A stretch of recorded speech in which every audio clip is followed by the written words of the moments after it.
बिस्मिल्लाहिर्रहमानिर्रहीम। अस्सलाम वालेकुम my dear students.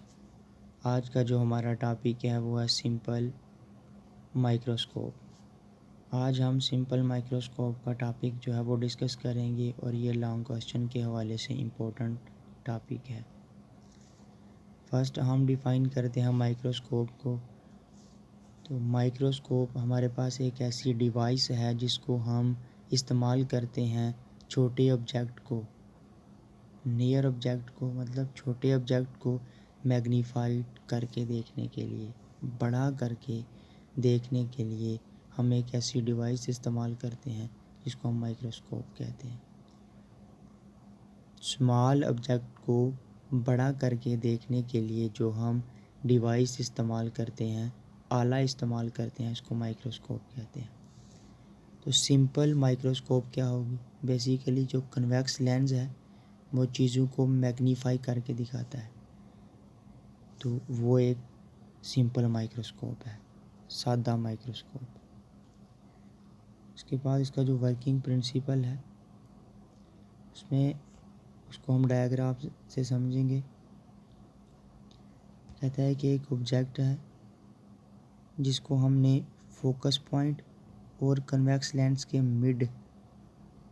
Mid of convex lens और फोकस लेंस के दरमियान रखा हुआ, के बिटवीन रखा हुआ ये ऑब्जेक्ट है, ये वाला जिसको हमने ओ से ज़ाहिर किया हुआ।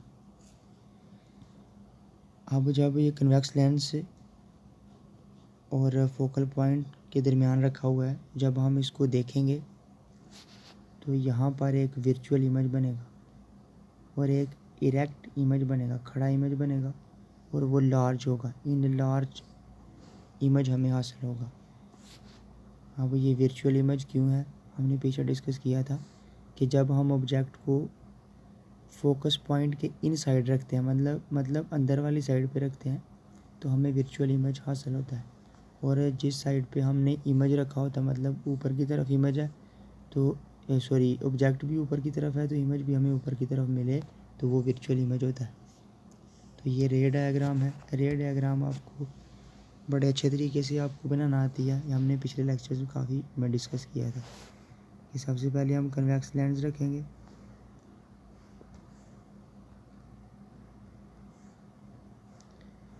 यहाँ पर कन्वेक्स लेंस है, ये लाइन है, ये कोई फोकस पॉइंट है एफ, यहाँ पर ऑब्जेक्ट पड़ा हुआ है। रे डायग्राम किस तरह बनानी है, हम एक रे, ये भी एक फोकस पॉइंट है, पहली रे आएगी, इसको हमने फोकस पॉइंट में से पास करवाना है, दूसरी रे को हमने मिड में से गुजार देना है। तो ये दोनों मीट नहीं कर रही, फिर इधर इमेज बनाने के लिए क्या करेंगे, यहाँ पर कोई इमेजिनरी लाइन ड्रा करेंगे और जिस पॉइंट पे जाके ये मीट करेंगी वो इमेज होगी। तो इस तरह ये बनाई हुई, ये ऑब्जेक्ट था। और अब आपको पता है कि कन्वेक्स लेंस के सेंटर से लेके जो ऑब्जेक्ट का फासला होता है उसको हम पी से ज़ाहिर करते हैं, ये पी आ जाएगा। और सेंटर से लेके इमेज का जो डिस्टेंस होता है उसको हम क्यू कहते हैं और ये क्यू आ जाएगा। और क्यू डी के बराबर है। क्यों बराबर है, ये हमने least distance of distinct variant लिया हुआ है, ये नियर पॉइंट है और वो बराबर होता है 25 सेंटीमीटर के।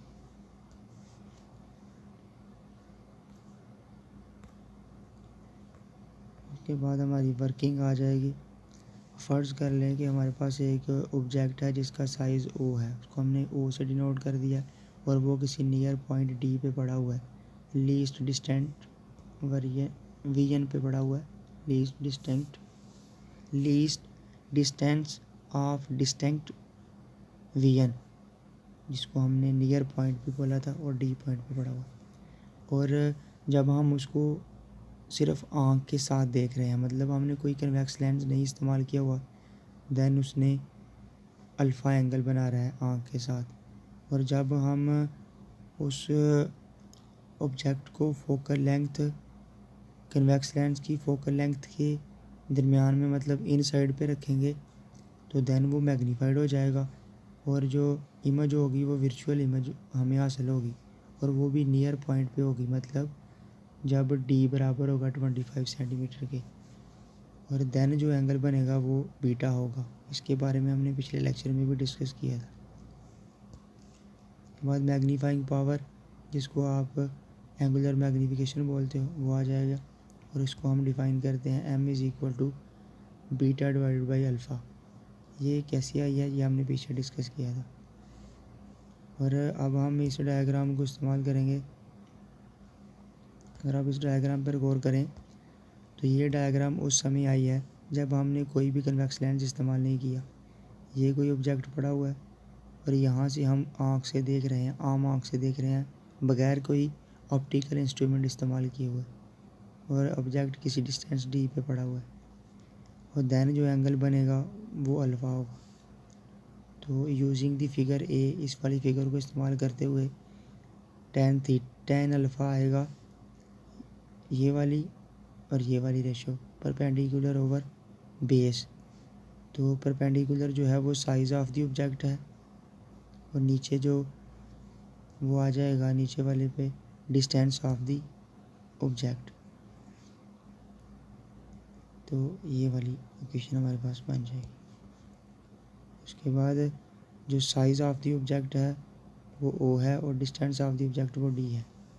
तो फॉर स्मॉल एंगल के लिए जो अल्फ़ा है वो tan अल्फ़ा के बराबर ही होगा। तो हम tan की जगह अल्फ़ा लिख लेंगे और ओ नीचे हमारे पास आ जाएगा डी। इक्वेशन नंबर 2 आ जाएगी।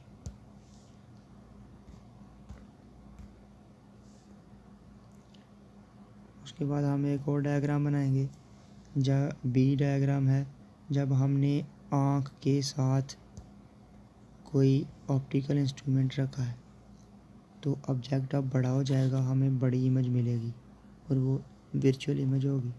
वर्चुअल इमेज क्यों है, मैंने पीछे आपको बताया। अब इमेज को आई से डिनोट करते हैं और ये वाला जो डिस्टेंस होगा वो डी ही रहेगा। इसको हम क्यू भी लेते हैं। क्यू मीन वो डिस्टेंस है जो कन्वेक्स लेंस से लेके ऑब्जेक्ट का इमेज का डिस्टेंस है, वो क्यू है। और डी नियरेस्ट पॉइंट है और वो इतना होता है। अब वही रेशो इस्तेमाल करेंगे, बी या tan बीटा होगा। अब बीटा एंगल बनेगा और size of the image divided by distance of the image perpendicular over base. tan beta is equal to size of the image I से डिनोट करेंगे, डिस्टेंस क्यू आ जाएगा और Q की जगह आप डी भी लिख सकते हो। और small value of beta, tan beta जो है वो बीटा के बराबर होगा और क्यू जो है वो डी के बराबर होगा। हमारे पास इक्वेशन आ जाएगी beta is equal to I divided by D. Equation number 3 आ जाएगी। अब वो कहता है कि इक्वेशन नंबर 2 से और 3 से अल्फ़ा और बीटा की वैल्यू लेके इक्वेशन नंबर 1 में पुट करनी है, जो हमारे पास थी बीटा डिवाइडेड बाई अल्फ़ा। ये इक्वेशन नंबर 1 थी। अब इसमें हम वैल्यू पुट करेंगे तो बीटा की जगह आई ओवर डी आ जाएगा और अल्फ़ा की जगह ओ ओवर डी आ जाएगा। डी से कैंसिल हो जाएगा, m is equal to I over O आ जाएगा। अब अगर आप गौर करें तो आई ओवर ओ जो है वो साइज़ ऑफ द इमेज है और ओ जो है वो साइज़ ऑफ द ऑब्जेक्ट है। और ये जो साइज़ ऑफ द इमेज है उसको डिस्टेंस ऑफ द इमेज भी कहते हैं और साइज़ ऑफ द ऑब्जेक्ट को डिस्टेंस ऑफ द ऑब्जेक्ट भी कहते हैं। और जो डिस्टेंस ऑफ इमेज है वो क्यू हमने लिया हुआ है और डिस्टेंस ऑफ द ऑब्जेक्ट जो है वो पी लिया हमने कन्वेक्स लेंस के सेंटर से। सो m इज़ इक्वल टू आई की जगह q आ जाएगा और o की जगह p आ जाएगा और q d के बराबर भी है। हम q की जगह d लिख लेंगे तो क्वेश्चन नंबर 4 आ जाएगी। उसके बाद हम लेंस फार्मूला जो है वो इस्तेमाल करेंगे ताकि ऑब्जेक्ट को हम देख सकें कितना मैग्नीफाइड हुआ है। लेंस फार्मूला इस्तेमाल करेंगे 1/f is equal to 1/p plus 1/q। ये लेंस फार्मूला है। अब इमेज जो है वो हमारे पास वर्चुअल है तो इसके लिए जो q है वो नेगेटिव होता है। ये हमने फर्स्ट लेक्चर में डिस्कस किया था। जो वर्चुअल इमेज होती है उसके लिए हम q जो है वो नेगेटिव लेते हैं और 1/f is equal to 1/p plus 1/-d आ जाएगा, माइनस प्लस माइनस हो जाएगा तो ये बन जाएगा। अब दोनों साइड पे हम d के साथ मल्टीप्लाई कर देंगे D over F is equal to D over P minus D over D आ जाएगा, और डी डी से कैंसिल हो जाएगा। देन जो हमारे पास इक्वेशन बनेगी वो D over F is equal to D over P -1 आ जाएगी। और अब ये जो -1 है उधर जाके प्लस का हो जाएगा, मतलब हम थोड़ा सीधा करके अरेंज करके इक्वेशन को लिख लेंगे। डी ओवर पी ये आ गया और 1 उधर जाके प्लस का हो गया, 1 प्लस डी ओवर एफ आ जाएगा। अब क्वेश्चन नंबर 4 से देखें तो ये वाली जो चीज़ है वो m के बराबर है, तो यहाँ m आ जाएगा और ये 1 plus D over F as it is आ गया। और ये मैग्नीफिकेशन का फार्मूला है वर्चुअल इमेज के लिए।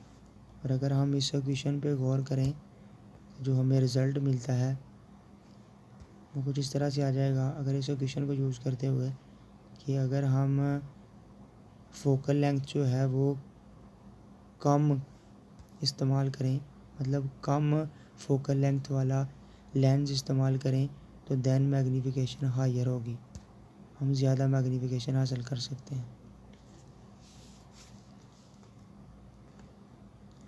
फॉर एग्ज़ाम्पल हमने फोकल लेंथ ले ली 5 सेंटीमीटर और डी जो है वो 25 सेंटीमीटर है, 25 सेंटीमीटर है। वैल्यूज़ पुट करेंगे यहाँ पर, तो 25 से डिवाइड करेंगे तो 5 आ जाएगा, 25 को 5 से डिवाइड करेंगे तो 5 आ जाएगा। और ये 6 टाइम, मतलब जब हम कन्वेक्स लेंस जो इस्तेमाल करेंगे जब उसकी फोकल लेंथ 5 सेंटीमीटर हो तो देन जो ऑब्जेक्ट मैग्नीफाइड होगा वो 6 टाइम मैग्नीफाई होगा। और अगर हम 3 पुट करें, यहाँ हम पुट कर लें, हम कहते हैं कि हमारे पास जो फ्रीक्वेंट फोकल लेंथ है वो 25 ही है, तो 25 को 25 से डिवाइड करें तो 1 आ गया, 1 प्लस 1 मैग्नीफिकेशन 2 आ जाएगी। इसका मतलब है जब हम फोकल लेंथ बढ़ाएंगे तो मैग्नीफिकेशन कम होती जाएगी। उसके बाद इसके यूजेस हैं। अब एक जो वॉच मेकर होता है, घड़ियाँ ठीक करने वाला, वो कन्वेक्स लेंस को यूज़ करता है वॉच को करने में। दूसरा इसका यूजेस ये है कि नॉर्मली जब कभी एक्सीडेंटली, मतलब अचानक हादसाती तौर पर हमारी आँख में कोई छोटे ऑब्जेक्ट चले जाते हैं, तो या कोई पीस चला जाता है, कोई टुकड़ा, तो उसको बाहर निकालने के लिए डॉक्टर जो हैं वो एक लेंस इस्तेमाल करते हैं जिसको कन्वेक्स लेंस कहते हैं, और बेसिकली वो सिंपल माइक्रोस्कोप होती है। इसके अलावा भी इसके काफ़ी ज़्यादा यूजेस हैं, तो आप इतने कर लेंगे तो काफ़ी हैं। इसके साथ अपना ख्याल रखिएगा, मिलते हैं नेक्स्ट लेक्चर में, और हमारे चैनल को सब्सक्राइब करना मत भूलिएगा। और अगर हमारी वीडियो पसंद आए तो इसको ज़्यादा से ज़्यादा लाइक और शेयर कीजिएगा।